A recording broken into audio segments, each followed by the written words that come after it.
자, 우리 전호자와 인사하겠습니다. 임마누엘, 임마누엘, 임마누엘. 고난 주간이 시작되는 우리 오늘 이 종료주일을 맞이해서 제가 설교를 이제 시작하기 전 이 주보에 기록된 목회 서신을 먼저 같이 읽겠습니다. 여러분들은 주보에 기록된 것을 보시고 제가 읽도록 하겠습니다. 특별한 주간을 맞이하게 되었습니다. 인간적으로는 쉽지 않은 일정을 보내게 되겠지만 십자가를 묵상하며 십자가의 길을 걸어가야 하는 신앙인에게는 마땅한 도리이며 책임이기도 합니다. 사실 그리 어렵지도 않습니다. 1년에 한 번 정도는 해볼 만한 길이지요. 종료주일은 예수님이 십자가를 지시기 위해 멋진 퍼레이드를 벌인 행사입니다. 말이 멋지지 예수님에게는 고통이요 슬픔의 퍼레이드이지요. 아무것도 모르는 사람들이 순간의 기적에 감동하여 소리 지를 뿐 그들은 곧 예수님을 외면 반역했습니다. 그래서 예수님은 슬펐습니다. 그래도 예정대로 가야만 했던 십자가의 서막입니다. 금요일 오전 5시 십자가 사형 온도를 받고 곧바로 집행길에 오르신 예수님, 같은 날 금요일 오전 9시에 십자가에 달리셔서 오후 3시에 운명하시기까지 피와 물을 다 쏟으셨습니다. 그 피에, 그 참혹한 고통에 우리의 운명이 달려 있었기에 포기할 수 없는 결행이었습니다. 예수님은 영원한 현재와 실제가 되셔서 지금 우리와 함께하고 계십니다. 이번 주간은 십자가의 예수님을 묵상하며 한 주간을 보내게 되는 고난주간입니다. 고난주간. 신학생 때 친구였던 조정출 목사가 했던 말이 기억납니다. 당시에 뭐가 그리 정신없이 바빴던지 고난주간 성금요일이었는데 분주하게 서성일 때였지요. 친구 조 목사가 묻더군요. 너 지금 뭐하고 있냐? 왜? 야 임마, 오늘은 고난주간이야. 고난주간 성금요일이야. 아마도 친구 눈에는 중요한 본질을 놓치고 비본질에 매달려 있던 제가 심히도 안타까웠는 거 봅니다. 당시에 지나쳤던 말이 매년 고난주간만 되면 생각이 납니다. 임마, 고난주간이야. 그렇습니다. 내일부터 고난주간 새벽 기도가 시작됩니다. 월드비전에서 고난주간 교제를 보내왔습니다. 그것으로 묵상하게 됩니다. 고난주간 특별집회가 오후 7시 반 시작됩니다. 보혈론 강의를 통해서 십자가 보혈의 의미와 권세가 무엇인지를 묵상합니다. 화요일에는 백성원 목사를 초청해서 특별 집회의 은혜를 받습니다. 성금요일에는 전교인 금식 기도를 통해서 하루 종일 십자가만 묵상하고자 합니다. 그리고 2024년 새벽 성찬을 통해서 부활의 아침을 맞이하게 됩니다. 여러분 모두를 축복합니다. 자, 이 글을 통해서 이번 주간을 우리가 어떻게 살아가야 되는지에 대한 느낌이 우리 마음에 올 것입니다. 이번 한 주간 제가 오늘부터 해서 월화수목금 보혈론 강의를 하게 됩니다. 물론 화요일은 백성원 목사님의 설교에서 그분이 무슨 설교하실지 모릅니다. 아무튼 오늘 그리고 내일 월화수목금 보혈론 강의를 하게 됩니다. 김현 목사님과 함께하고 있는 예수님의 사람 성경 공부가 끝나게 되면 제가 우리 교들과 시간이 맞는 팀별로 모아서 성경 공부를 시작할 것입니다. 예를 들면 그리스도론 혹은 교회론 혹은 성명론 이렇게 시리즈별로 이제 수요반 혹은 토요반 이런 식으로 평일 주말 여러분과 함께 성경 공부를 나누게 하게 될 텐데, 그래서 우리가 복음적인 교리에 강하고 그 기초에 근거해서 우리의 신앙의 뼈대를 쌓아갈 것입니다. 그런데 보혈론만큼은 매년 이 고난주간 때 반복해서 계속 설교됩니다. 그래서 보혈론을 따로 설교하지는 않습니다. 고난주간 때 일월화수목 이때만큼은 매년 보혈론을 설교하게 되고 오늘 그 보혈론 예수님의 피에 대해서 설교하게 되는데, 오늘 말씀을 잘 들으시고 오늘부터 여러분 내일 모레 글피 5일간 절대 빠지지 마시고 우리가 말씀 보혈에 강해야 돼요. 그래야지만 여러분 인생을 이길 수가 있습니다. 무기력과 좌절됨과 도저히 빠져나갈 수 없는 길에서도 돌파구가 열립니다. 보혈은 기적이고 보혈은 능력이기 때문에 우리 스스로 무거운 짐에 눌려서 슬퍼하고 괴로워하고 고통스러운 시간을 보내지 말고 이 완벽한 무기 그리고 큰 권세 예수의 피를 통해서 자유해지기를, 내가 모르는 하나님만이 하는 방법의 길이 열어지기를 축복드립니다. 그래서 여러분의 분주함과 무거움을 내려놓으시고 일단 보혈 앞에 나와야 돼요. 일단 보혈의 말씀에 귀를 기울여야 됩니다. 그리고 오늘부터 한 주간 하나님 이 보혈의 능력과 권세가 나에게 역사되어지게 도와 주시옵소서. 꼭 저와 함께 일주일간이 여러분 인생의 새로운 기적이 되기를 주님의 이름으로 간절히 축복하고, 저도 이 부분 위해서 간절히 기도하고 준비해서 여러분을 만날 것입니다. 여러분 오늘 또 한 주간 놓지 마시고 꼭 예수의 피로 승리하기를 주님의 이름으로 축복합니다. 오늘 보면 4절에 그는 실로 우리의 질고를 지고 우리의 슬픔을 당하였거늘 우리는 생각하기를 그는 징벌을 받아 하나님께 맞으며 고난을 당한다 하였노라. 이 말은 이사야라는 사람이 예수님 오시기 전 800년 전에 이미 예언하는 거예요. 그리고 이 800년 전에 예언한 말이 정확히 예수님이 십자가 지심으로 이 예언을 성취하고 말았습니다. 그러니 얼마나 중요한 본문이에요. 근데 여기 질고를 지고 그랬어요. 질고라는 것은 슬픔과 비의 뜻이에요.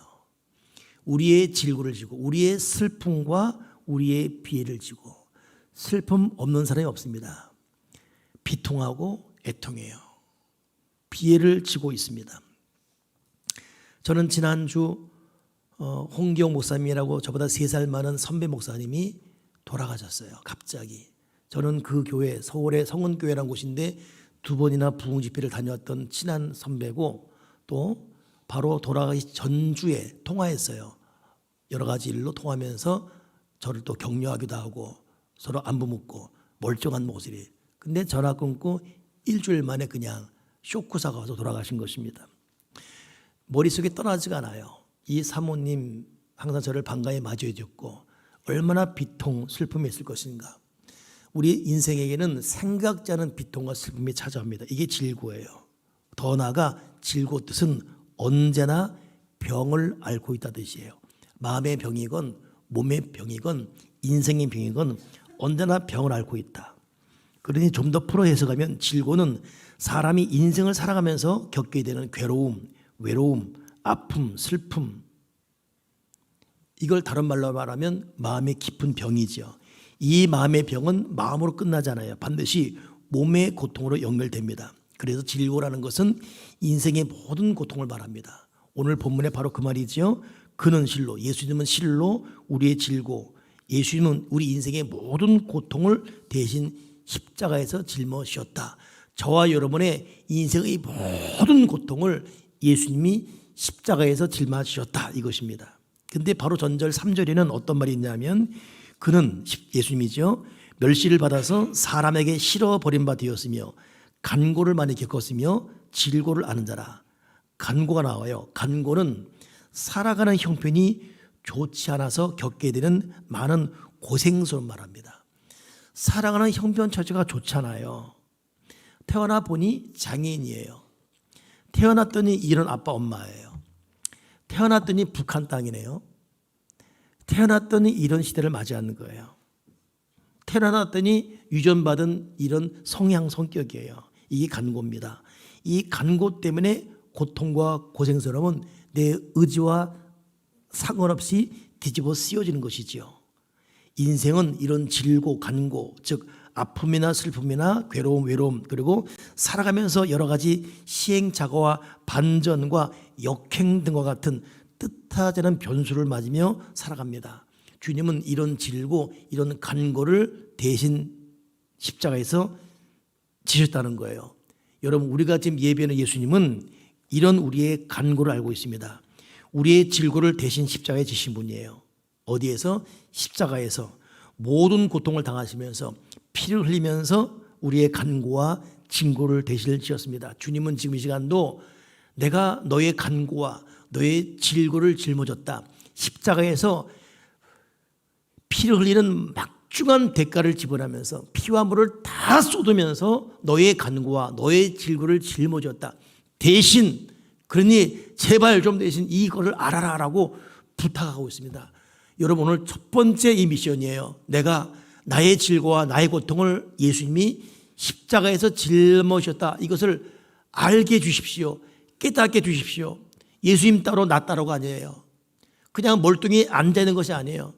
그냥 잠시 졸다 가는 것이 아니라 예수님이 나의 질고와 나의 간구를 짊어지셨구나. 이것이 믿어지는 것, 이것이 은혜고 이것이 믿음이지요.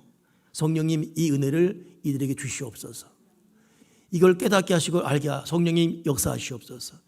성령님, 이 시간 사람 한 명 한 명에게 내가 너의 질고 너의 간구를 짊어져 깨닫게 도와주시옵소서.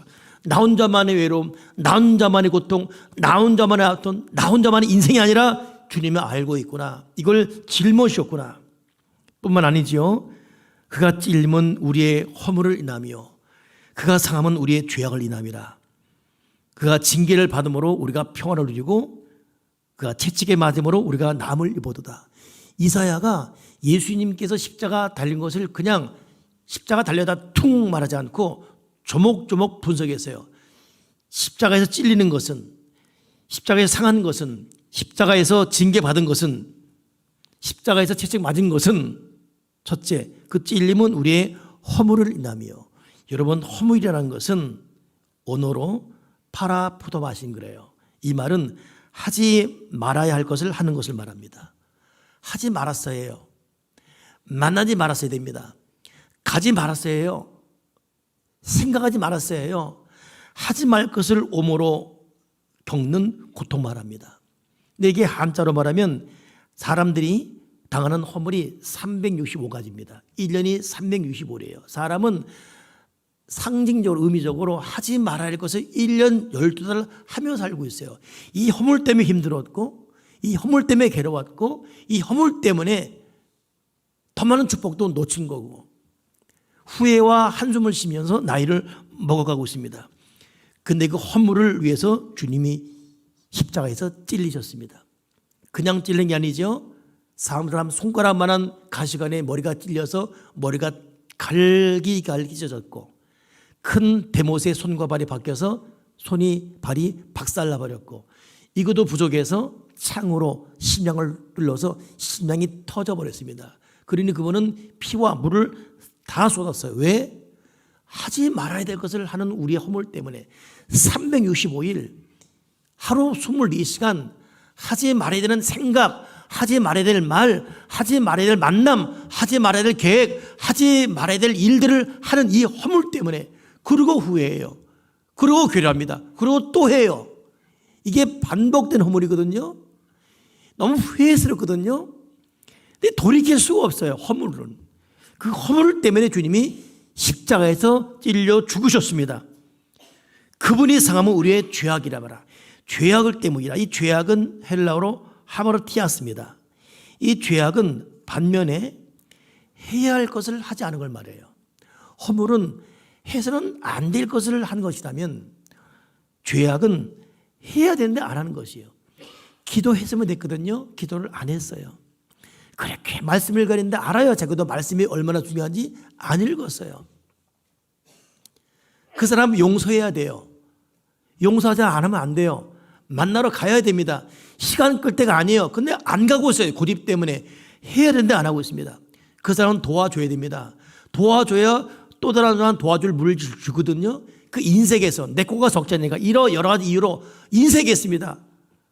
내 입장만 생각했습니다. 도와주지도 않았고 섬기지도 않았고 헌신하지도 않았고 기도의 무릎을 꿇지도 않았고 그냥 이기적으로. 이게 악입니다.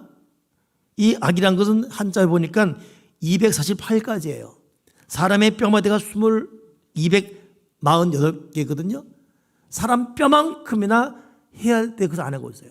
해야 되는데 안 하고 있어요. 오늘도 안 해, 내일도 안 해, 계속 안 해요. 우리는 할 것은 안 하고 안 할 것은 하고 이러다가 인생을 보내거든. 우리는 그래서 죄악투성입니다. 주님이 이런 죄악 때문에 이런 허물 때문에 죽었다. 어떻게? 잔인하게 죽은 거예요. 그가 찔림은 우리의 허물을 인하며 그가 상함은 우리의 죄악을 인함이라. 우리의 죄 때문에, 우리의 허물 때문에 주님이 십자가에서 죽으셨다라는 것입니다. 그가 징계받음으로, 징계는 뭡니까? 사람에게 징계받고 선언된 징계가 실행되어지고, 빌라도에게 징계받았어요. 빌라도 자기가 뭐길래 주님을 십자가에 못 박는 언도 내립니까? 사람들이 뭐길래, 군병이 뭐길래 주님의 뺨을 때립니까? 주님이 무지막지한 손에 뺨을 맞았습니다. 스페인 성경에는 주님이 뺨에 맞음으로 주님의 얼굴이 햄버거의 고기처럼 익혀졌다 그렇게 말하고 있습니다. 일그러졌어요. 주님은 십자가에서 얼굴이 완전히 박살나 버렸어요. 징계받았어요. 왜? 그가 징계를 받음으로 우리가 평안 누리고, 주님의 매를 맞아야 우리가 평안 누리기 때문에, 주님의 욕을 먹어야 우리가 평안을 누리기 때문에, 주님이 사형도 죄인 취급받아야 우리에게 평안 누리기 때문에, 채찍에 맞아야 우리가 평안 누리기 때문에, 여러분, 우리가 평안을 잃어버렸어요. 마음이 괴롭습니다. 마음이 고통스러워요. 마음이 우울해요. 마음이 무겁습니다. 제가 어제 유독 여러 사람 만나서 질문했습니다. 행복하냐고. 나 행복해요 라고 말하는 사람이 없습니다. 묻고 있을 뿐이지 그 마음에 눈물이 있어요. 아픔이 있고 어둠이 있고. 그러나 기억하십시오. 우리의 이 마음의 무거움, 고통, 자기만이 하는 밤낮 이 어려운 이 괴로움들, 이것 위해서 주님이 징계받으셨어요. 그러니 징계받은 주님을 인정하고 믿고 모셔드리면서 내 마음속에 이 온갖 무거운 짐을 추방시키는 우리 모두가 되기를 바랍니다. 주님은 분명한 목적 때문에 징계받으셨어요. 명확하게 징계받았습니다. 말로, 손으로, 채찍으로, 못으로 징계받았어요. 왜? 내 속에 평화 주기 위해서. 평화로다. 하늘을 위해서 내려오네. 여러분, 돈에 평화 없습니다. 이 돈 문제 해결되면 평화가 오겠죠? 옵니다. 순간이요. 그 다음. 그렇게 따지면 돈 많은 사람 평화로워야죠. 평화롭지 않아요. 건강하면 평화롭습니까? 거기에 평화를 만끽하지 못합니다. 사람은 다 상대적이에요. 건강이건 돈이건 관계건 자기만이 제일 괴롭습니다. 아픈 거, 슬픈 거예요. 그러니 인생의 어떤 그 당한 문제 해결로 평화가 오는 것이 아니라 십자가에 이루어진 예수님이 믿어지고 내 마음에 진심으로 모셔드릴 때 참된 평화가 옵니다. 오늘 주님이 여러분을 여기 모신 이유는, 오게 한 이유는 여러분에게 평화 주기 위해서. 언제 한번 저는 너무 차를 몰고 가다 괴로워서 차를 세워놓고 전화를 걸었어요. 여기 을지병원에 전화했어요. 정신병원에 전화했습니다. 심리학과에. 내가 지금 너무 괴롭고 고통스러우니 제가 지금 차를 갖고 가면 상담받을 수 있습니까? 이 상담하는 여자분이 대수롭지 않게 생각해요. 시간 안 돼요. 예약해야 됩니다. 한 달 걸립니다. 끊었습니다. 근데 죽을 것 같았어요. 다시 했어요. 다른 분이 받더라고요. 제가 지금 너무 고통스러워 죽을 것 같으니까 저를 좀 만날 정신병원 상담 의사 좀 만나게 해달라고. 이분이 제 목소리가 심상찮았는지 자세히 설명해 줬습니다. 근데 그게 순간적 위로가 됐습니다. 끊었습니다.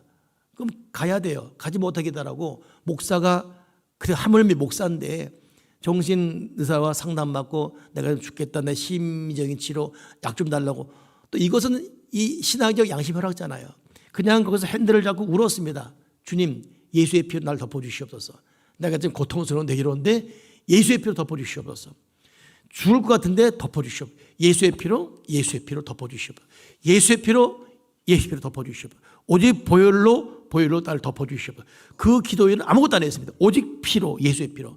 한 30분 했던 것 같아요. 그리고 자유를 얻었습니다. 그리고 그 길로 오살리 기도원 갔어요. 거기서 그냥 예배 앉아서 그냥 보혈 찬양 드리며 울었습니다. 그리고 큰 자유함을 갖고 돌아왔습니다. 그리고 한 달 지났습니다. 딱지가 날라왔어요. 어린이 보육국에 30분간 차가 정차했으니까 과태료 내시오. 우리 아내가 목사님 왜 꼭 여기 내냐고, 쓸데 돈이 나가냐고 웃으면서 남의 속도 모르고, 나는 그때 보혈을 선포했는데. 여러분, 누가 우리에게 평화 줍니까? 누가 우리를 자유케 합니까? 누가 밤잠 이루지 못하는 우리의 고통에서 우리를 자유케 합니까? 예수의 피밖에 없어요. 사람 아닙니다. 자식 아닙니다. 돈 아닙니다. 이것이 지금 나에게 급한 문제 같지만 진실로 평화 주는 것, 자유 주는 것 예수의 피밖에 없어요. 그러니 그가 찔면 우리의 허물을 인하며 그가 상함은 우리의 죄악을 인함이라. 그가 징계를 받음으로 우리가 평안을 누리고 채찍에 맞음으로 우리가 남을 입어도다. 주님이 받은 채찍은 잔인한 채찍이에요.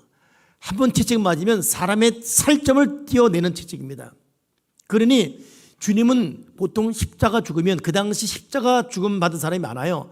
이건 로마 사형법이었기 때문에 일반적인 사람이 2, 3일 걸립니다. 십자가 박히면. 그리고 그 피냄새 맞고 까마귀가 날라와서 피 나는 곳을 쪼아요. 살점이 더 뜯어지고 눈알로 쪼아먹고 사람이 만신창이 돼서 비참하게 2, 3일 걸려 죽어갑니다.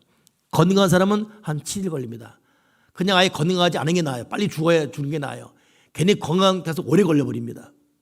근데 예수님은 2, 3일도 아니고 6시간 만에 죽었습니다. 왜? 이미 피를 다 흘렸기 때문에.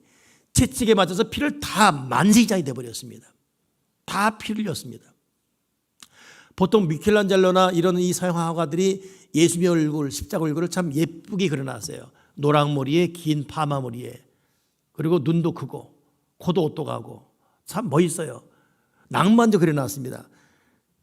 언제 한번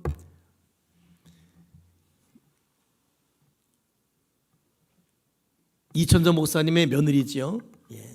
윤희 전사라고. 이분은 그 당시 영등포 땅의 3분이 자기 거예요. 자기네 할아버지 땅입니다. 큰 부자죠. 연대 음대 나오고 당시 파이프 오르가로 유일하게 연주했던 교만 덩어리. 근데 3대째 모태신앙. 3대째 모태신앙 엄청 부자. 교만 덩어리. 그러니 모태신앙은 못해요 진짜 못해, 절대 못해요 신앙이죠. 근데 이 사람이 예수를 만난 거예요. 그리고 웬만해가 날 위하여 파이프 올라치면서 찬양하는데 예수님이 낭만적인 사진으로 보여지는 사진이 아니더래요. 예수님의 얼굴이 보였는데 가시관을 뒤집어서서 피가 위로부터 쏟아내리는데 붉은 끈덕끈덕한 피가 얼굴을 확 덮어서 얼굴 자체가 피덩어리, 빨간 피덩어리, 발끝까지. 채찍에 살이 파져가지고 온몸 피덩어리, 그냥 몸 자체가 피덩어리고 또 끈덕끈덕한 피덩어리. 이 앞에 피아노 치다가 무릎 꿇고 펑펑 울고 자기의 교만, 자기의 완악, 자기의 거만, 자기 교만 다르고 펑펑 울며 회개해요. 그리고 결국 목사의 며느리가 되었어요. 여러분, 주님의 찔림이라는 것은 그렇게 낭만적이잖아요. 이건 창에 난도를 당하고 채찍에 그 온몸 살 다 터져버렸습니다. 왜? 그가 찔림은, 그가 채찍에 맞음으로 우리가 남을 일보도다. 우리의 질병, 정신적인 몸의 질병을 낫게 하기 위해서. 여러분, 예수님이 채찍에 맞았습니다. 우리의 모든 질병을 치료하기 위해서. 몸이 아픈 자는 기도해야 돼요. 주님, 채찍에 맞은 피로 나를 덮어주시옵소서. 채찍에 맞은 피로 내 몸을 덮어주시옵소서. 이 고통, 이 마음의 아픔, 이 질병을 채찍에 맞은 그 피로 덮어주시옵소서. 그 피로 나를 덮어주시옵소서. 여러분, 예수님의 모든 십자가 사건은 나를 위한 거예요. 여러분, 왜 예수님이 십자가에서 고통당했죠? 왜 상하고, 왜 징계받고, 왜 채찍에 맞고, 왜 눌리고, 왜 그랬습니까? 우리의 모든 죄를, 질고와 간고 우리 모든 죄를 용서하기 위해서. 히브리서 9장에 그런즉 피 흘림이 없은즉 사함이 없느니라. 예수님의 피 흘림이 없으면 용서가 없어요. 여러분, 우리가 예수 믿게 된 것이 얼마나 큰 복입니까? 예수 안 믿으면 우리는 용서 못 받아요. 구원하지 못하고 영원한 지옥이에요. 이것이 지금은 아무것도 아닌 생뚱맞은 얘기지만 엄연한 현실이 기다리고 있습니다. 예수 믿지 않으면 영원한 지옥이에요. 돌이킬 수 없는 지옥입니다. 경험의 모든 고통이고, 이 고통은 더해지는 고통이에요. 끝이 없는 고통입니다.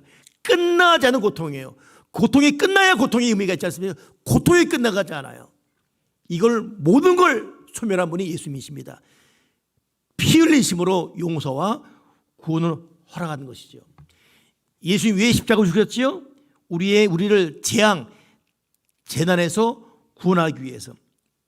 출애굽기 12장 보게 되면 내가 그 피를 볼 때에 너희를 넘어가리니 재앙이 너에게 내려 멸하지 아니하리라.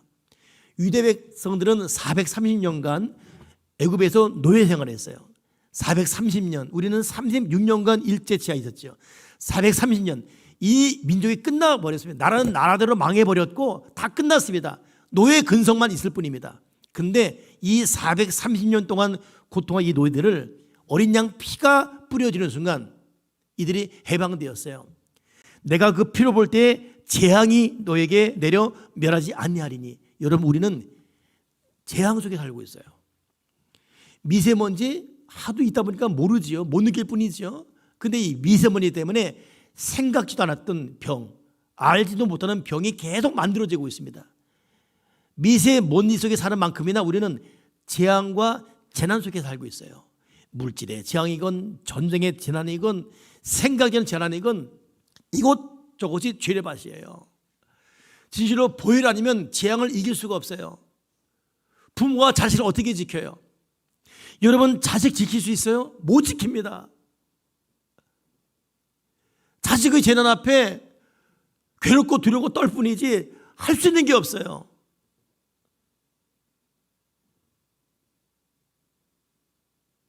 직장 갔다 오기에 출근한 남편 잘 갔다 오길 보냈습니다.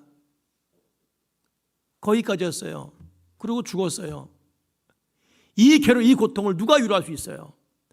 어디서 배워봤습니까? 여러분, 우리는 모든 것이 재난과 재앙 속에 있습니다. 이제 주님께서 이 피가 너에게서 이 재앙에서 재난에서 너희를 넘어가게 하겠으며 재난 속에 무너졌지만 너를 다시 회복되게 할 것이다. 여러분, 예수님은 우리의 모든 재앙과 재난에서 우리를 보호하는 그런 분입니다. 예수의 피를 선포하면서 재앙과 재난에서 보호받기를 주님의 이름으로 축복합니다. 왜 예수님이 죽었죠? 마귀를 대적하기 위해서. 이 마귀는 실존하는 현재입니다. 이 마귀 새끼가 실존의 현재예요.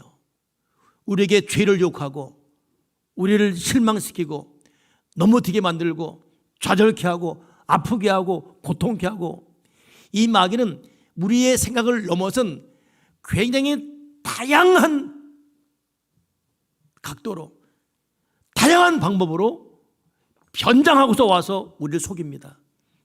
마귀가 온 것은 도둑질하고 죽이고 멸망시켜 온다 그랬습니다. 근데 주님께서 이 피를 통해 마귀를 대적하는 거예요. 요한계시록 12장에 또 우리 형제들이 어린 양의 피와 자기들이 증언하는 말씀으로 그를 이겼나니. 그렇습니다. 예수의 피를 존중하면 즉시 성령께서 우리를 위해서 그의 생명을 나타내십니다. 그러니 오직 보혈이에요. 우리 모두 다시 한번 이 보혈을 의지해서 이 피로 말미암아 재앙과 재난 이기고 다시 한번 자유가 임하길 바랍니다. 성령은 예수의 피와 함께 역사하십니다. 보혜의 성령은 피를 선포하는 곳에 일하시는 거예요. 우리에게는 예수님의 이름과 피가 필요하죠. 이 피 속에 생명이 있습니다. 하나님은 우리의 죄를 보는 것이 아니라 우리를 위해 흘리신 예수님의 피를 보고 역사하십니다. 우리는 하나님께 피로 말미암아 구속받았어요. 구속이라는 것은 덮다 뜻이에요. 구원, 구속은 덮다 뜻이거든요. 그 피로 말미암아 구원, 즉 허물과 죄와 실수와 아픔과 괴로움과 눈물이 덮어지는 거예요. 이스라엘 백성들이 어린 양의 피를 바름으로 그 가정에 모든 실수와 아픔과 약점이 덮어진 것입니다. 그리고 해방된 것이에요. 예, 오늘날 많은 기독교인들이 교회에 나옴에도 불구하고 여기 앉아 있음에도 불구하고 병들고 두려워하고 약합니까? 그 삶 속에 예수의 피를 선포하지 않기 때문입니다. 우리가 보혈 아래 있어야 돼요. 보혈 밖으로 나가면 안 됩니다. 나 지금 교회 있는데, 여러분, 십자가를 아는 것으로 끝나지 않고 머물러서 안 되고 이 피를 믿고 이 피를 나의 능력과 생명으로 선포하고 이용해야 돼요. 사랑은 말로 그치면 의미가 없죠.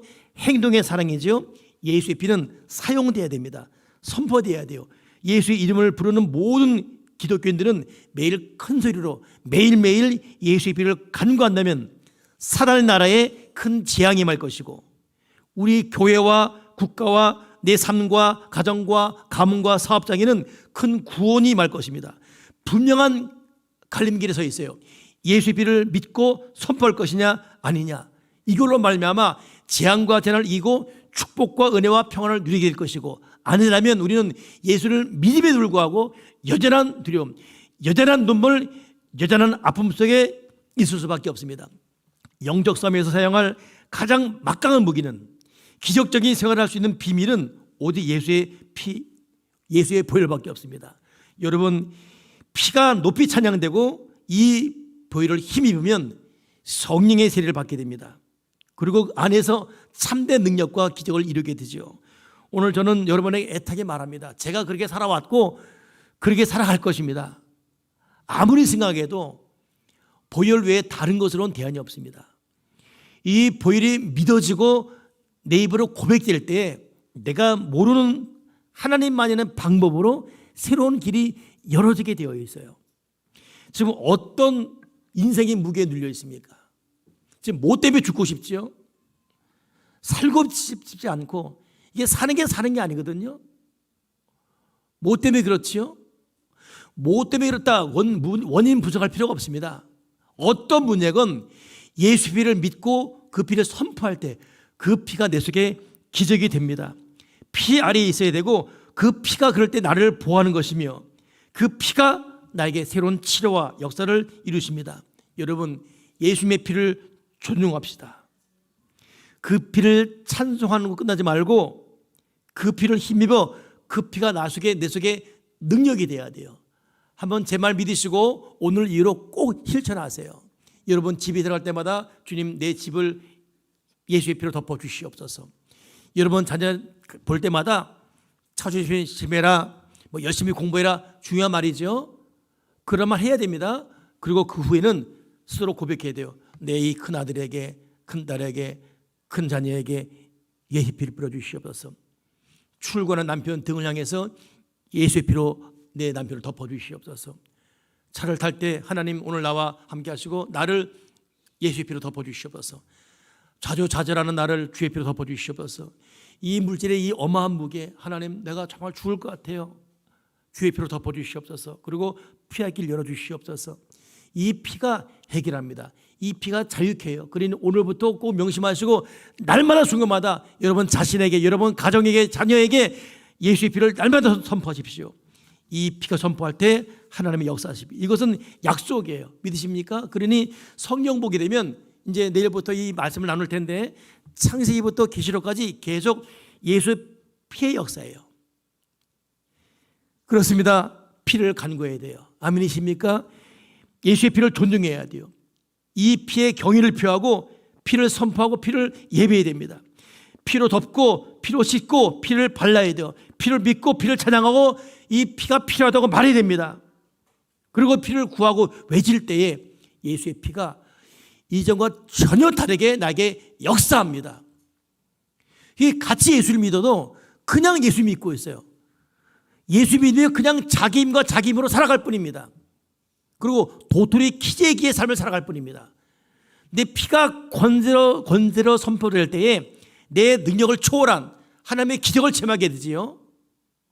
차원 다른 평안과 해석할 수 없는 마음의 자유함과 설명할 수 없는 내 마음의 행복과, 너 왜 웃니? 그냥 웃음이 나와. 너 행복하니? 행복한데? 내가 볼 때 너 행복할 이유가 없는데? 나 행복해. 이 모든 표현할 수 없는 이 자유, 행복, 예수의 피로 가능합니다. 오늘 저 여러분이 이 피의 능력으로 충만하기를 주님의 이름으로 축원합니다. 할렐루야. 이 마지막 찬양을 할 텐데 여러분, 우리는 다시 한번 십자가 앞으로 나가야 돼요. 내가 지금 지고 있는 십자가 무겁다, 내 삶이 무겁다, 이렇게 한탄하지 말고 다시 한번 보혈 속에 내 삶을 드리게 도와주시옵소서. 그리고 주님의 보혈을 통해서 주어진 십자가를 질 때에 넉넉히 십자가 넘어 새로운 길을 걸어갈 수 있는 기적을 보여줄 것이에요. 하나님 아버지가 여러분 한 분 한 분을 다 알고 있습니다. 다 알고 있어요. 눈물도 알고 있고, 제가 이미 경험해 왔거든요. 지독한 눈물, 지독한 괴로움, 정말 이러다 죽겠구나, 이런 이 인생의 너무 무거운 괴로움, 눈물로 1년 2년을 보낸 것 같아요. 그러나 돌아보니 하나님 다 알고 있더라고요. 다 보고 있고 함께하고 계시더라고요. 얼마나 예수님이 고마운지 나를 해방시켜 주시고 자유케 하시고 정말 기적이에요. 내가 모르는 방법 그 길을 열어주셔버리고 우리에게는 예수의 피가 있습니다. 보혈이 있습니다.